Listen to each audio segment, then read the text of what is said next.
At exactly this time, last night on this show, we reported that the Dow Jones Industrial Average had hit its highest point ever.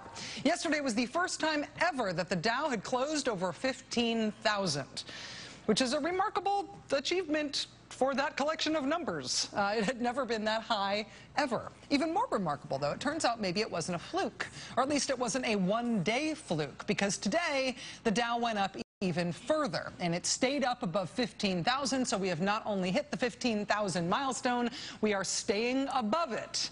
And whether or not you care about the stock market or think that is an important economic measure of either the stock market as a whole or of economic behavior as a whole, it is undeniably a new high, a landmark achievement. And on the day that the stock market hit that new high, that landmark achievement, conservatives who find themselves on the mailing list of the group Citizens United, yes, the same group from the Supreme Court case, conservatives who have signed up to receive Citizens United emails got this email from the group in their inbox yesterday. Subject line, Obama's latest screw-up may lead to impeachment. Impeachment? Click, open. Dear concerned reader, fearing the very worst, the nation's super rich are unloading their stocks at an alarming rate. The super rich are unloading their stocks because Obama has wrecked the stock market. So on the day the stock market went through the roof and crossed 15,000 for the first time ever, subscribers to the Citizens United mailing list received this damning indictment of the Obama presidency and how it has tanked the market. You see what this communist, socialist, Marxist President Obama has done to sink the market. We have to impeach him now. He's done it on purpose. Think Progress is the one who noticed the timing of this appeal sent out to this email list. But the timing irony of this one really does just put an exclamation point on what is always true about these things, which is their resistance to factual confrontation, right? So yeah, apparently there is a right-wing conspiracy theory that President Obama is tanking the stock market on purpose as a way of destroying capitalism. Against that conspiracy theory, the record high achievement of the stock market under President Obama is just no barrier to making that claim. For the birthers, no fact, no birth certificate, no birth announcement in the local paper could ever disprove for them the self-evident conspiracy of the president's birth being faked. From our conspiracy theory clearinghouse friends at WorldNet Daily, which is where Rick Santorum works now. He came in second in the Republican presidential primary, now works at WorldNet Daily.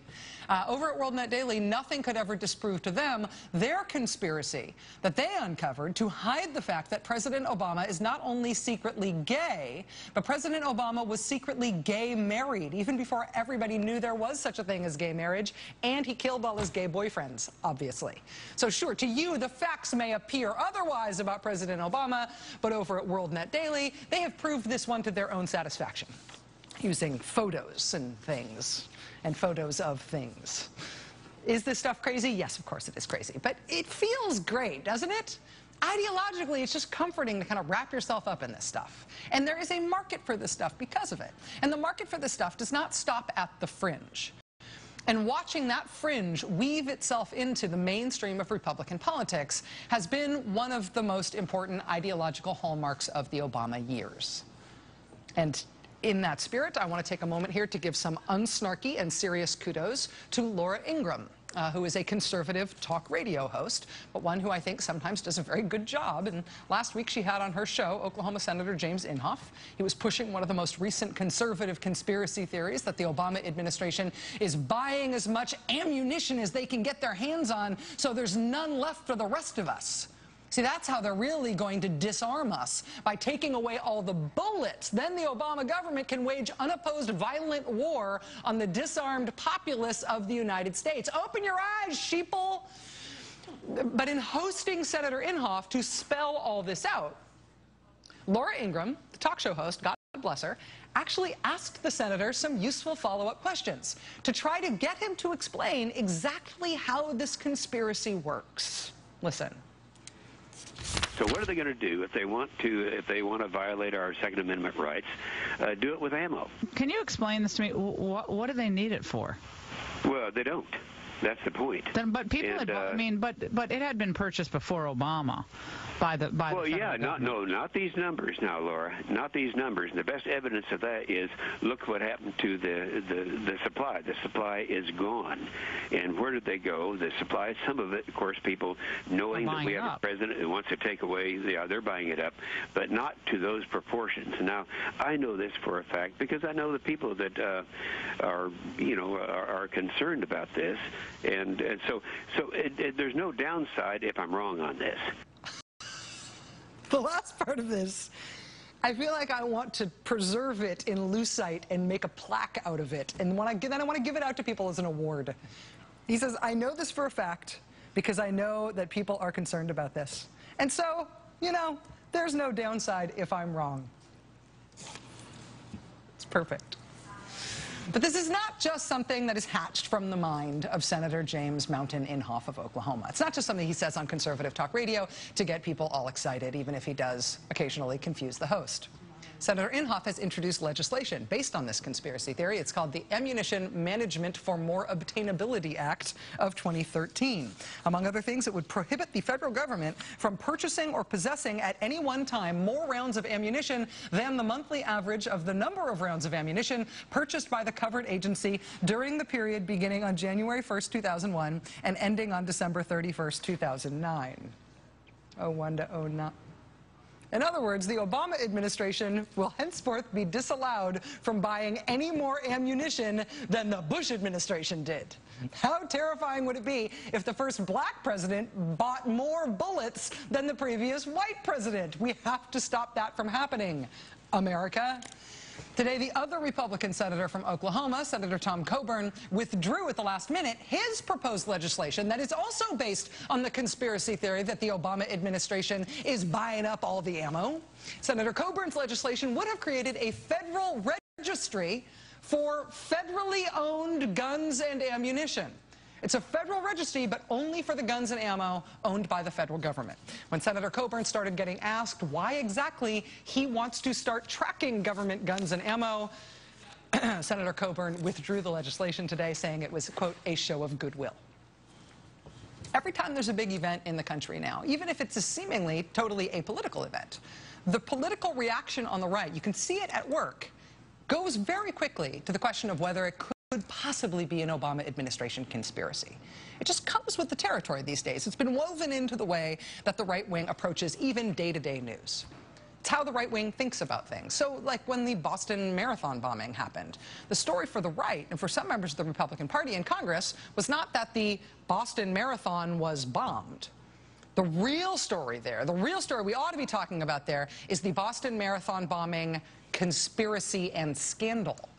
3 days after the Boston bombing, before the suspects were caught, before the city of Boston was under that lockdown, just days after the bombing, Homeland Security Secretary Janet Napolitano testified before a House Committee on Homeland Security. It was a hearing that was supposed to be about the department's budget. But because of what was going on in Boston and around the country and concern about Boston, the secretary ended up answering questions about the investigation into the bombing. Or she tried to, when she could make sense of the questions, which proved to be difficult in the case of South Carolina Republican Congressman Jeff Duncan. Congressman Duncan seemed to be trying to make the case that the Obama administration was deporting someone who they should not be deporting for reasons that made no sense, at least to Janet Napolitano. We've got this guy who was there. We know he was there. He was arrested, or wasn't arrested, was detained in the hospital, covered with blood. He was at the scene, and yet we're going to deport him. So we're going to remove him from the scene. I am unaware of anyone who is being deported for national security concerns at all related to Boston. I don't know where that I'm not saying it's related to Boston, but he is being deported. No, like I said, again, I don't even think he was technically a person of interest or a suspect. That was a wash. Wouldn't you agree with me that it's negligent for us as American administration to deport someone who was reportedly at the scene of the bombing, and we're going to deport him not to be able to question him anymore? Is that not negligence? I'm not going to answer that question. It is so full with misstatements and misapprehensions that it's just not worthy of an answer. Obviously, she's hiding something, right? For clarity, let's turn to where the congressman got this conspiracy theory in the first place. Let's turn to Glenn Beck. Janet Napolitano yesterday was asked about the Saudi national and his pending deportation. She refused to answer. Why was the president meeting with somebody unscheduled earlier this week? A Saudi official. Who is this Saudi man who was in the hospital, given a new international cell phone, and apologized to, according to him, in Saudi press? Who is he, I wonder? Why would anyone linked to the bombings be deported? Let me just say this to those at the highest echelons of government that know the tagging system. They know all about events, not files, events. Let me send this message very clear. We know who this Saudi national is. You have until Monday. We have information on who this man is.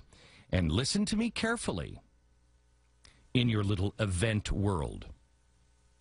We know he is a very bad, bad, bad man. I know that doesn't make any sense to you right now, but on Monday, it will.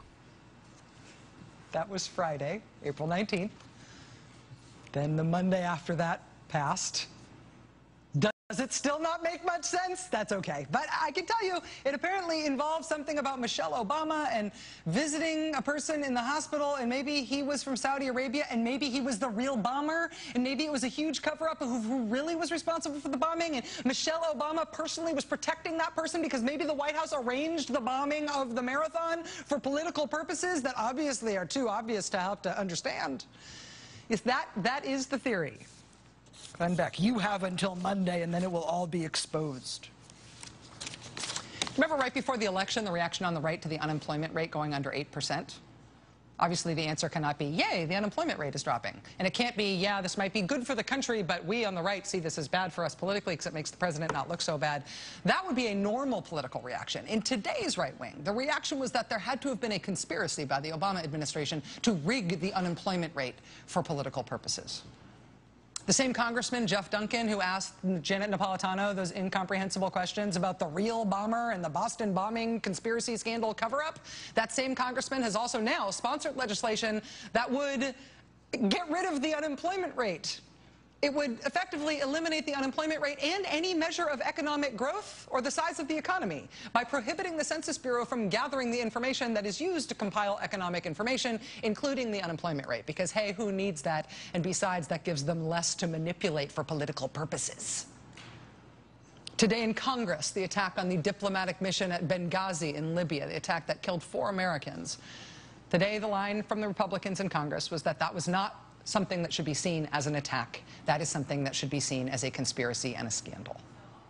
This investigation is perhaps the most organized, concerted effort that House Republicans have made on anything in Congress since they took control of the House.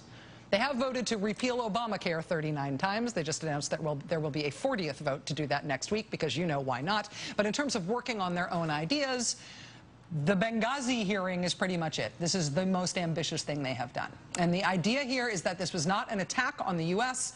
What happened in Benghazi should be seen as a political conspiracy engineered by the Obama administration and maybe, hopefully, by Hillary Clinton, but maybe only if she's going to run for president. Yeah, the attack in Benghazi was engineered by the administration because somehow it was good for them. So if President Obama is not going to be impeached because he tanked the stock market, he will definitely be impeached because of Benghazi. Or actually, you know what? He'll resign because of Benghazi. That'll be perfect. As the information and facts begin to come out, it will become so obvious that there was a concerted and very, very deliberate attempt to mislead this country and its people, to lie to Congress as well as to you. And I believe that before it's all over, this president will not fill out his full term. Can't exactly explain how it's going to happen, but I'm pretty sure it's going to happen. It's magic. If you say Benghazi enough, if you teach enough people who only type with a cap locks key on Twitter to spell Benghazi, that H is really hard, then eventually President Obama will be impeached, or he will resign.